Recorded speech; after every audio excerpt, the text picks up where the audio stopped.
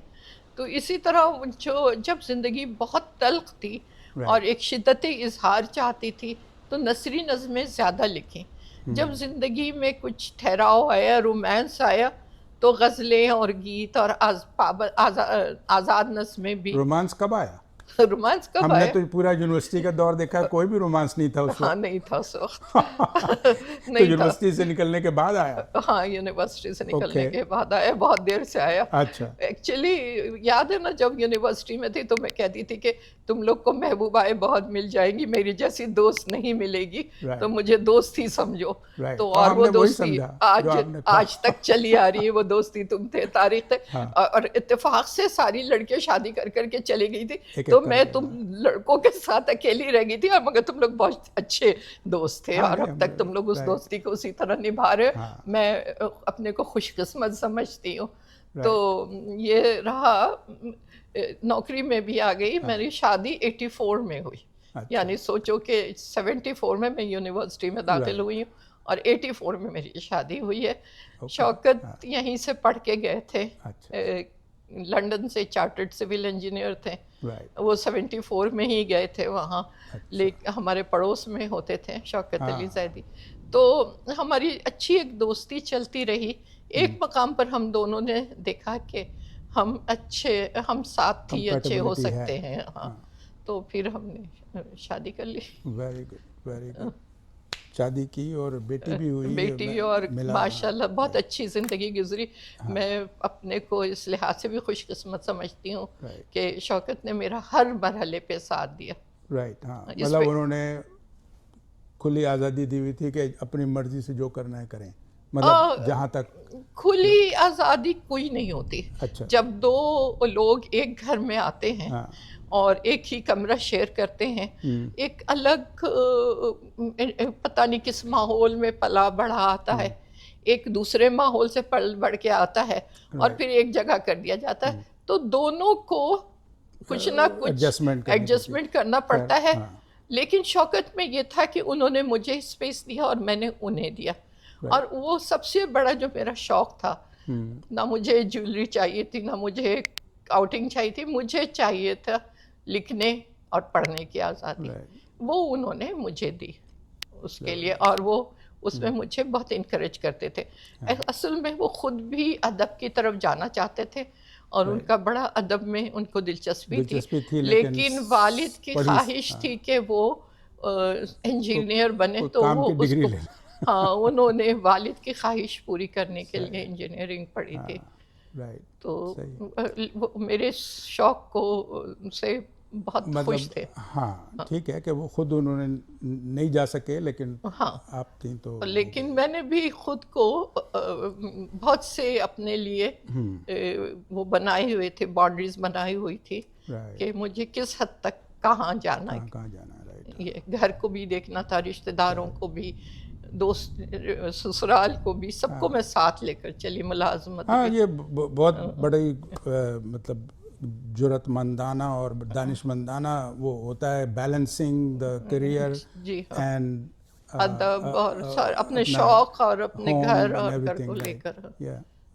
That's true. Okay. تو اب یہ کہ یہ تو اب تقریباً 50 سال ادبی میدان میں رہنے کے بعد نہ جانے کتنے اعزازات ملے. ابھی میں نے دیکھا وہ اکیڈمی آف لیٹرز کی طرف سے بھی آپ اس کی فہرست میں شامل ہو گئی. جی ہاں، معمار پاکستانی ادب کے معمار پر جو ادبی معمار، پاکستانی ادب کے معمار کی ایک سیریز ہے کتابوں کی جس پر وہ تحقیق کر کے ان کے بارے میں لکھتے ہیں، کتاب شائع کرواتے ہیں. تو وہ بھی میں نے دیکھی، وہ بھی دیکھی. مبارک ہو. اور 190 لوگوں کی ابھی تک انہوں نے 190 لوگوں میں آپ کا شمار، تو بڑی بات ہے. اور اس کے علاوہ وہ تمغہ امتیاز بھی ملا 2012 میں. ابھی ہاں 2012 میں ملا. وہ بھی، وہ تو حکومت سے ملتا ہے. ہاں وہ صدارتی ایوارڈ تھا. صدارتی ایوارڈ تو وہ بھی ایک انٹرنیشنل ایوارڈز بھی ملے مجھے. انٹرنیشنل بھی ملے. ہاں تو کون سے اور ایوارڈ ملے جو مجھے نہیں پتا، تو ناظرین کے لیے زیادہ کہوں گی اہم صرف بتا دیں. نہیں، ایک جو اس وقت ایران ہمارے ذہن پر چھایا ہوا ہے، تو مجھے ایران میں جو رضوی کلچر پر جو کام کر رہی ہیں خواتین، جو رضوی کلچر کو سے جڑی ہوئی ہیں، تو 8 خواتین کو دنیا کی ایوارڈ دیا تھا انہوں نے، اور مجھے بلایا تھا مشہد، اور انہوں نے one of them. one of them. Very good. From Pakistan I was. ٹھیک تو یہ ٹھیک تھا. Very good. تو اچھا ایک چیز میں سمجھتا ہوں کہ باقی باتیں ہم اسی حوالے سے کریں گے کہ ہر شخص کی سوچ اور فکر جو ہوتی ہے وہ اس دنیا میں مثبت اور منفی کنٹریبیوشن کرواتی ہے. تو بجائے سے کہ ہم آپ کی شاعری پہ مزید گفتگو کریں، ہم آپ کے سوچ اور فکر جاننا چاہیں گے مختلف موضوعات کے حساب سے، اور آپ چاہیں تو اس کا جواب اپنی نمائندہ شاعری سے دے سکتی ہیں. تو یہ بتائیں کہ زندگی کا مقصد کیا ہے آپ کی نظر میں؟ ہاں، زندگی کا مقصد تو یہی ہے کہ جب دنیا میں اللہ تعالیٰ نے بھیجا ہے تو وہ ہم سے کوئی کام کروانا چاہتا ہے. اس نے کہا انی جاعل فی الارض خلیفہ، میں نے انسان کو زمین پہ نائب بنایا. پھر سورہ بلد میں کہا قسم ہے شہر مکہ کی، مکہ تو نہیں ہے لیکن مکہ سمجھے شہر کی، اور تمہارے بابا آدم کی، کہ انسان کو مشقت کے لیے پیدا کیا گیا. تو جب اور پھر اسی سورہ میں بتا دیا کہ تمہیں 2 ہونٹ بھی دیے ہیں، آنکھیں بھی دی ہیں، اچھے اور برے کی تمیز بھی دی ہے، تو تم اس گھاٹی سے کیوں نہیں گزر جاتے. اور گھاٹی سے گزرنے کا راستہ یہ بتایا ہے کہ کسی اسیر کو کی گردن چھڑا دینا، یعنی غلامی سے، اسیری سے چھڑا دینا، کسی غریب کو، یتیم کی مدد کر دینا، رشتہ دار کی مدد کر دینا، کسی بھوکے کو کھانا کھلا دینا، وغیرہ وغیرہ. یہ سارے انہوں نے کام خدا کی مدد بتائی ہے. ایک سورہ بلد ہے جس کے گرد میری زندگی گزرتی ہے، میں نے اپنے آفس میں بھی لگائی ہوئی ہے، اور میں کہتی ہوں کہ سب کو یہ یاد رکھنا چاہیے کہ اس میں اللہ تعالیٰ نے کیا کہا ہے. یعنی زندگی کا مقصد مشقت ہے، اور مشقت میں کیا ہے، زمین کو، اس کو ارض کو جو اس نے بنا کے ہمیں بھیجا ہے، اس کو دوسرے انسانوں کے لیے رہنے کے قابل بنا دے، خوبصورت بنا دے، آسانیاں پیدا کر دے. تو میں اور ہر ایک کو کوئی نہ کوئی صلاحیت دے کر، کسی کو انجینئرنگ کی دی، کسی کو ڈاکٹری کی دی ہے، مجھے لکھنے پڑھنے کی دی ہے. تو مجھے جو صلاحیت دی ہے اس سے، اور جو وسائل دی ہے، میں ان کو بروئے کار لا رہی ہوں. اور ابھی میری عمر 72 سال ہو چکی ہے، اور میں مسلسل کام کیے جا رہی ہوں. آپ نے دیکھا کہ میں نے ابھی بھی میں لائبریریز بنا رہی ہوں، اور آرکائیو بنا رہی ہوں. انجمن کی یاد ہے لاسٹ ایک بار میں گیا تھا 5 سال پہلے، تو اردو باغ، جی اردو باغ کی عمارت وہ بہت بڑا مارکا تھا، اور اس میں شوکت نے میرا ساتھ دیا. 3 برس میں 2 منزلہ عمارت اردو باغ کی تیار کر کے ممنون حسین صاحب نے اس کا وہ دیا تھا، گرانٹ دی تھی، لیکن بہت لیمیٹڈ گرانٹ تھی. 3 کروڑ 60 لاکھ میں وہ 2 منزلہ عمارت بھی تیار ہوئی، فرنش بھی ہوئی. اور اس کی چونکہ شوکت کو سول انجینئر تھے، اور آغا خان ہاسپٹل میں وہ کنسٹرکشن مینیجر تھے، تو وہ اس کی نگرانی کر رہے تھے. ہمارے جو بنا رہے تھے وہ تو نسپاک والے تھے، جو گورنمنٹ کے طرف سے مقرر کیے گئے تھے، لیکن پوری نگرانی شوکت نے کی. اور میں نے اپنے دن رات لگا دیے. 2014 میں مجھے عہدہ دیا گیا، 2015 میں وہ بلڈنگ کا جون میں ہم نے اس کا سنگ بنیاد ممنون حسین صاحب سے رکھوایا، صدر ممنون حسین سے، اور 2018 کی جنوری میں انہی سے ہم نے اس کا افتتاح کروایا. تو ایک جو ٹارگیٹڈ پیریڈ تھا اس میں اس کو تیار کر کے فرنش کر دیا. اور آج کل بھی ایک اور لائبریری سے منسلک ہیں. اس کے بعد جب وہ کر چکی، اور تو میرا لکھنے کا کام ذرا سا ان سارے ہنگاموں میں تیزی سے کام کیا، تو ان سارے ہنگاموں میں وہ رکا رکا سا محسوس ہونے لگا. تو پھر میں نے اس کی جو میں عالی جی کے بعد میں اس کی معتمد یعنی سیکٹری تھی نا، تو میں نے اس سیکٹری شپ سے تو الگ ہو گئی، الیکشن کروا کے اوروں کے حوالے کیا، اور خود کچھ عرصے ان کا میگزین ایڈٹ کیا. پھر میں نے وہ بھی چھوڑ دیا. اس سے بھی سبکدوش ہو کر گھر میں بیٹھ گئی کہ میرا جو لکھنے میں ایک پروجیکٹ پہ کام کر، تخلیقی کام بھی، اور میں ایک اور ریسرچ کا کام بھی کر رہی تھی، تو وہ اس پہ بھی بات کریں گے. تو پھر وہ میں جب گھر میں بیٹھی تو احمد شاہ صاحب نے کہا کہ آرٹس کونسل کی لائبریری بنا دیں. تو میں نے سوچا کہ لائبریری میں بیٹھ کر تو میں ہر طرح کا لکھنے کا کام کر سکتی ہوں. تو میں نے وہ اس کو قبول کر لیا. پھر وہاں پہ آ کے جوش ملی آبادی لائبریری بنائی. اس زمانے میں یوسفی صاحب کا انتقال ہوا تھا, ان کی کوئی 10,500 کتابیں تھیں. پھر آصف فروخی کا انتقال ہوا, ان کی کتابیں آئی.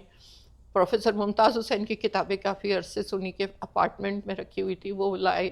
اور بہت سے لوگوں نے کتابیں اب دیے چلے جا رہے ہیں. اب ہماری لائبریری کی جو اسپیس ہے وہ ختم ہو گئی ہے. تو پھر ایوان جوش والوں کو یہ ایک اور بلڈنگ ہے 3 منزلہ, جو اقبال حیدر صاحب وہاں رہتے ہیں کینیڈا میں, انہوں نے جوش صاحب کے لیے ایک مرکز بنایا تھا. تو اس کے لیے بھی مسئلہ تھا کہ اس کو کون اس کی دیکھ بھال کرے, وہاں لائبریری بنانی ہے.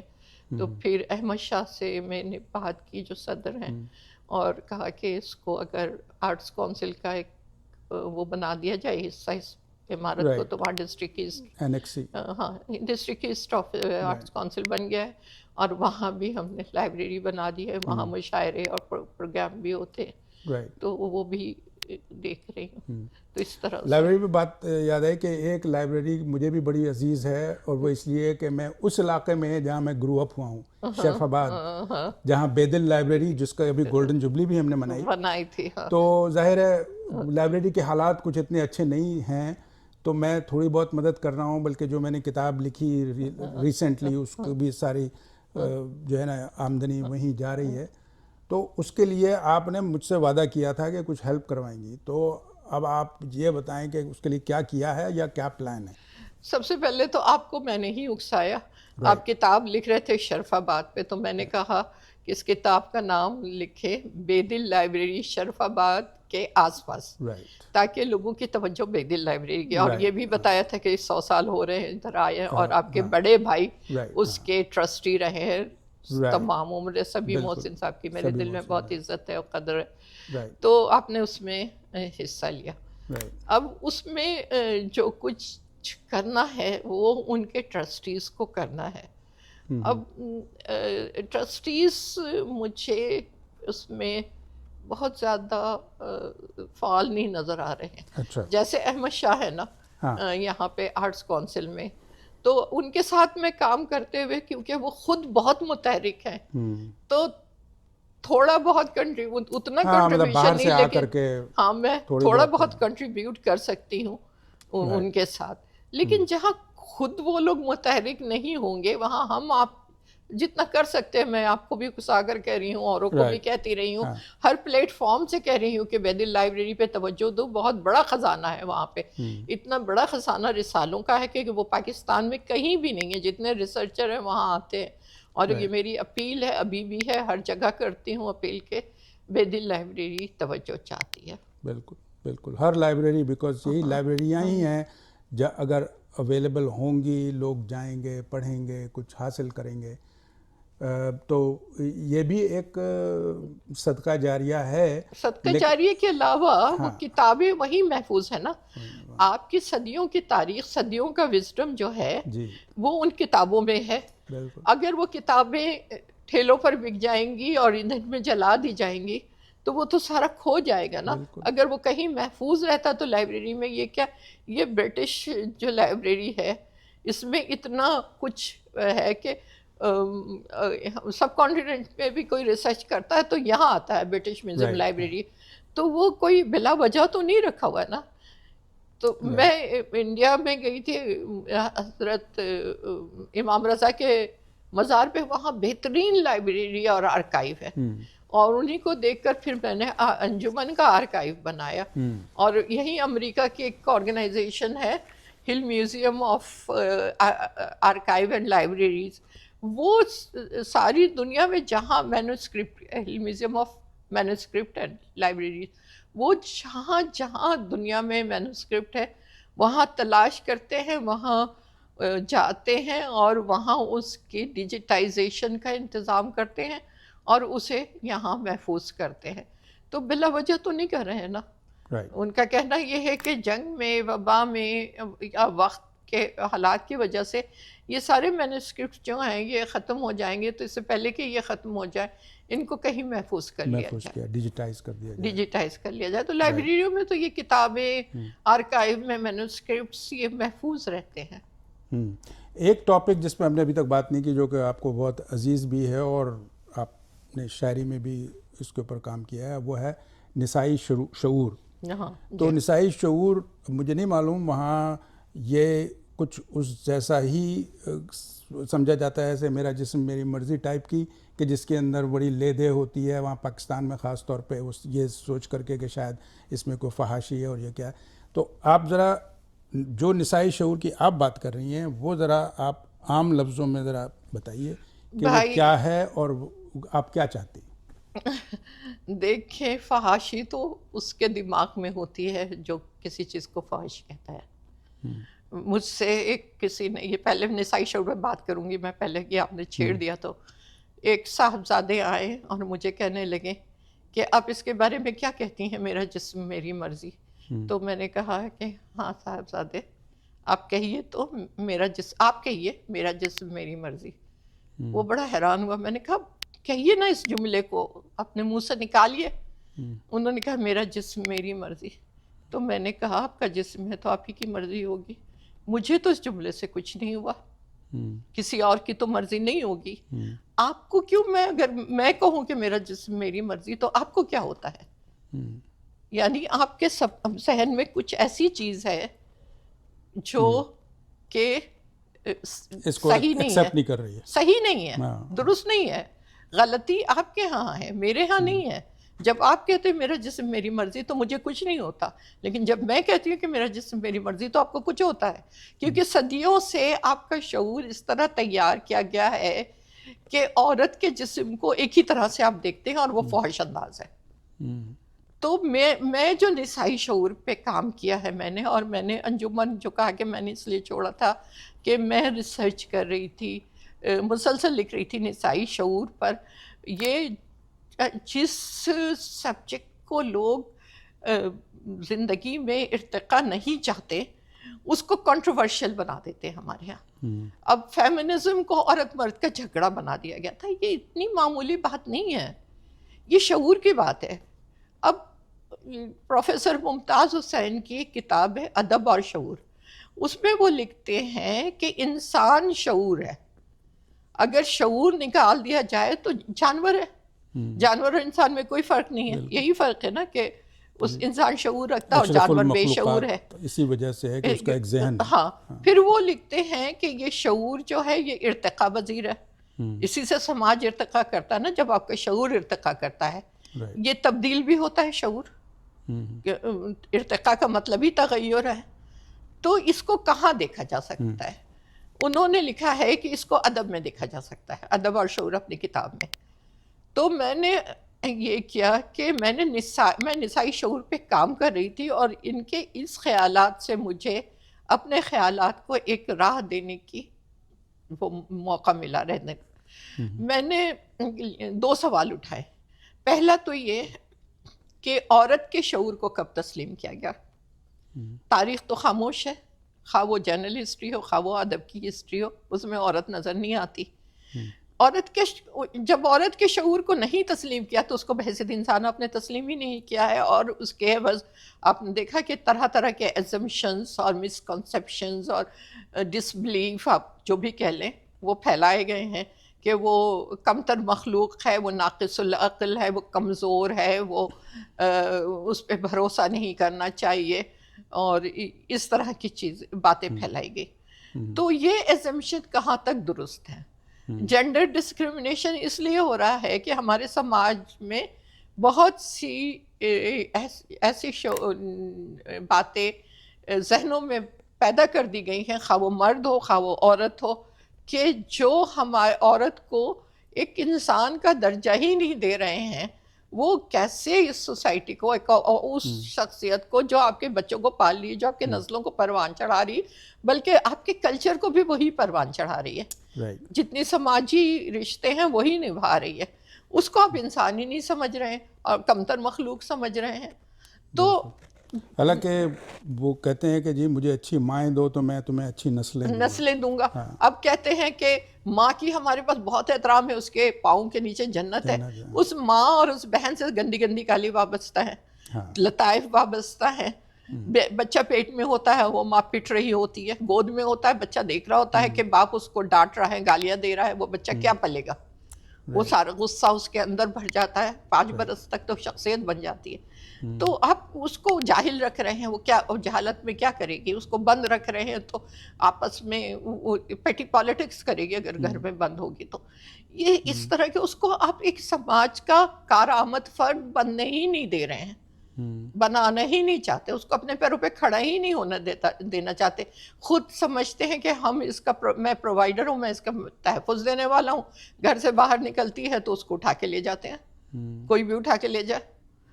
تو یہ میں نے پوچھا تھا کہ بھائی جب زلزلہ آیا تھا تو چادر بھی اڑ گئی تھی اور چاردیواری بھی گر گئی تھی, تو پھر آپ نے اس لڑکی کے لیے جس کو گھر میں بند رکھا تھا کیا پروفیشن چھوڑا تھا؟ اب ہم جب نکلے ہیں, مجھے میرے شوہر نے فیمنسٹ نہیں بنایا, میرے باپ نے نہیں بنایا, مجھے ہمارے سماج نے فیمنسٹ بنایا ہے. زمانی جملے, مارتی ہوئی کوہنیاں, غلط قسم کی نظریں, وہ ہمیں تنگ کرتی تھی. کہ آپ ایک طرف آپ کہتے کہ عورت کا احترام ہے, دوسری طرف ہمیں وہ احترام کہیں نظر ہی نہیں آتا, اور وہ لاشعوری طور پہ کر رہے ہیں کیونکہ آپ کے سماج کو اسی طرح پروان چڑھایا گیا ہے. تو یہ اس کو شعور میں لانا ہے. اب جو بھی ان اسمپشنز کو, ان بنے بنائے مفروضوں کو, سماج کے ان رویوں کو تبدیل کرنے کا شعور رکھتا ہے, خواہ وہ عورت ہو وہ مرد ہو, اس کو میں فیمنسٹ کہتی ہوں. اور جس کو یہ شعور بالکل ہے, مرد ہے, انسان ہے, فرد کی بات کریے, عورت بھی فرد ہے, مرد بھی فرد ہے. جینڈر جو ہے وہ فرد ہے, جینڈر عورت اور مرد نہیں ہے. جینڈر رول تو آپ نے بنائے ہیں اس کو کچھ ذمہ داریاں دے کے کہ مرد کو یہ کرنا چاہیے, عورت کو یہ کرنا چاہیے, مرد کے لیے یہ ہے, عورت کے لیے یہ ہے. اور وہ رول بھی کہ آپ نے کب بنائے تھے؟ جب ایک بہت سادہ سی سوسائٹی تھی کہ مرد باہر جاتے تھے, غلہ اگاتے تھے, جانور شکار کرتے تھے, لے آتے تھے, عورت اس میں ویلو ایڈیشن کرتی تھی, اس سے کھانا بناتی تھی, شکار سے کھانا بناتی تھی, خیمہ بناتی تھی, کپڑے بناتی تھی, بستر بناتی تھی, جو بھی بناتی تھی, گھر میں بیٹھ کے ویلو ایڈیشن کرتی تھی, ڈیوائڈ کی ہوئی تھی. پھر مشینوں کا وقت آیا اور مشینوں پہ جب کام کرنے کے لیے عورت نکلی تو اس نے اجرت مانگی. جب اس نے اجرت مانگی تو وہاں پر جھگڑا شروع ہوا کہ اس کو اتنا ہی دیا جائے یا کم جائے. لیکن ویسے یہ بات ہے کہ ہم آپ جو بات کر رہی ہیں تو آپ شاید پاکستان, انڈیا, بنگلہ دیش کی پس منظر میں بات کر رہی ہیں, لیکن میں تو یہاں رہتا ہوں, میں نے یہاں بھی یہ بھی دیکھا ہے, یہاں بھی دیکھتا ہوں میں کہ جو تنخواہیں سیم پروفیشن, سیم ڈیوٹیز, عورتوں کی جو ہے نا کم از کم 25-30% لیس دین دا میل. یہیں سے تو ایجیٹیشن شروع ہوا تھا شکاگو میں. عورتیں جو نکلی تھی باہر وہ یہیں کی عورتیں تھیں. اور میں نے یہاں کا بھی دیکھا ہے کیونکہ میں 1988 میں یہاں آئی تھی, USIS کی طرف سے ایک پروجیکٹ وزٹ کروایا تھا انہوں نے, ویمن اینڈ ڈیولپمنٹ کا, اور اس میں ہم 8-7 کنٹری کی خواتین تھے. ہم ان کے دیکھتے تھے یہاں کی عورتوں کے حالات اور گفتگو کرتے تھے. تو وہ لوگ کہتی تھیں کہ یہاں کی عورتیں کہتی تھی کہ یہاں پہ بھی ایک گلاس سیلنگ ہے, ٹاپ مینجمنٹ میں پہنچنے نہیں دیتے.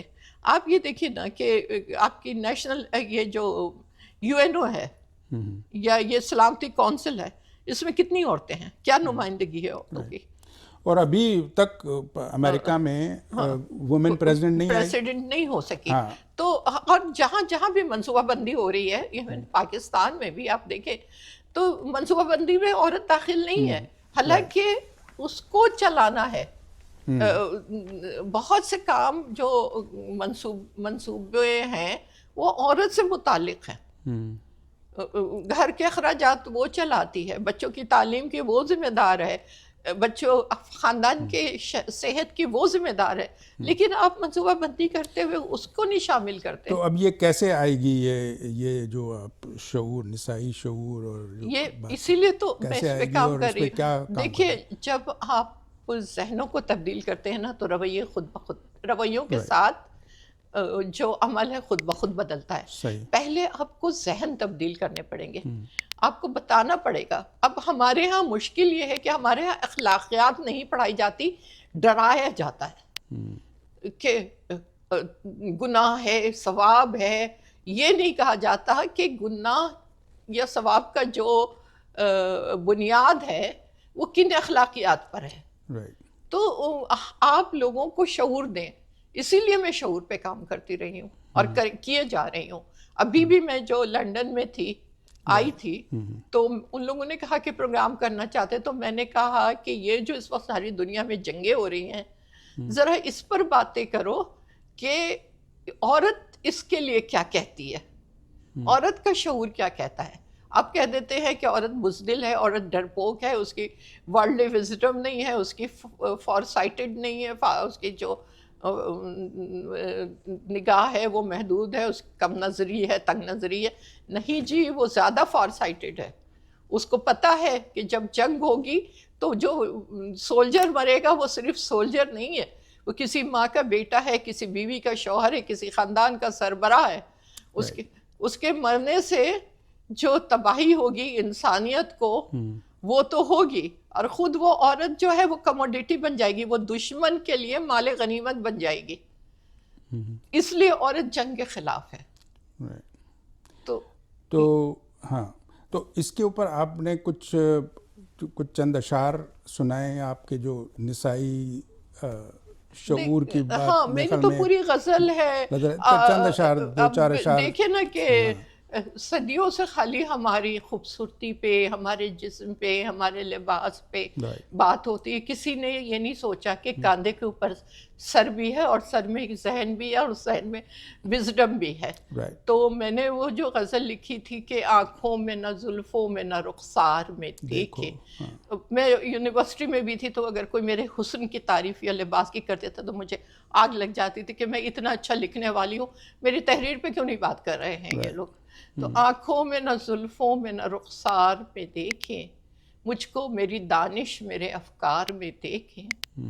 ملبوس بدن دیکھے ہیں رنگین قبا میں, اب پیرہن ذات کو اظہار میں دیکھیں. ہماری خطے میں تو اظہار پر بھی پابندی تھی, عورت کا لڑکی کا بولنا برا سمجھا جاتا تھا. لو یہ بھی بولی, چپ رہو, زبان بندی کا ایک حکم تھا.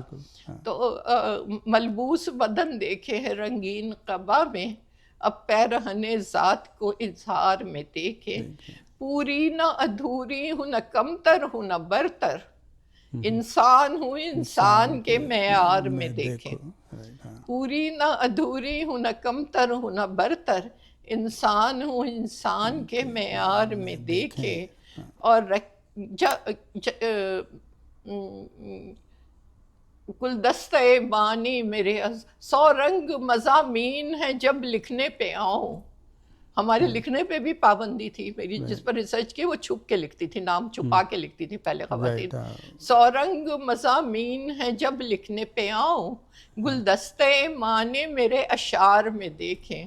گلدستہ معنی میرے اشعار میں دیکھے, اور رکھے ہے قدم میں نے بھی تاروں کی سمی پر, پیچھے ہوں کہاں آپ سے رفتار میں دیکھیں. رکھے ہے قدم میں نے بھی تاروں کی سمی پر, پیچھے ہوں کہاں آپ سے رفتار میں دیکھیں. اور منسوب ہے انسان سے جتنے بھی فضائل, اشرف المخلوقات ہے نا انسان, منسوب ہے انسان سے جتنے بھی فضائل, اپنے ہی نہیں میرے بھی اطوار میں دیکھیں. اپنے ہی نہیں میرے بھی اطوار میں دیکھیں. اور کب چاہ کہ سامان تجارت ہمیں سمجھے. کموڈیٹی سمجھا جاتا ہے نا, 10 بکریاں ہیں, 25 بھیڑیں ہیں, تو 60 عورتیں بھی ہیں ان کے محل سرا میں. تو کب چاہا کہ سامان تجارت ہمیں سمجھیں, لائے تھے ہمیں آپ ہی بازار میں دیکھیں. لائے تھے ہمیں آپ ہی بازار میں دیکھیں. اور آخری شعر ہے کہ اس قادر مطلق نے بنایا ہے ہمیں بھی, تعمیر کی خوبی اسی معمار میں دیکھیں. واہ, بہت خوب. تو ہم اسی نوٹ پر ہم اپنے آج کی گفتگو کو اختتام پہ پہنچاتے ہیں. اور لیکن یہ آپ آتی جاتی رہتی ہیں، تو انشاءاللہ آگے بھی بات چیت کا موقع رکھیں گے جب بھی. اور آج ہم ناظرین سے اجازت چاہیں گے. آپ سب کا بہت شکریہ.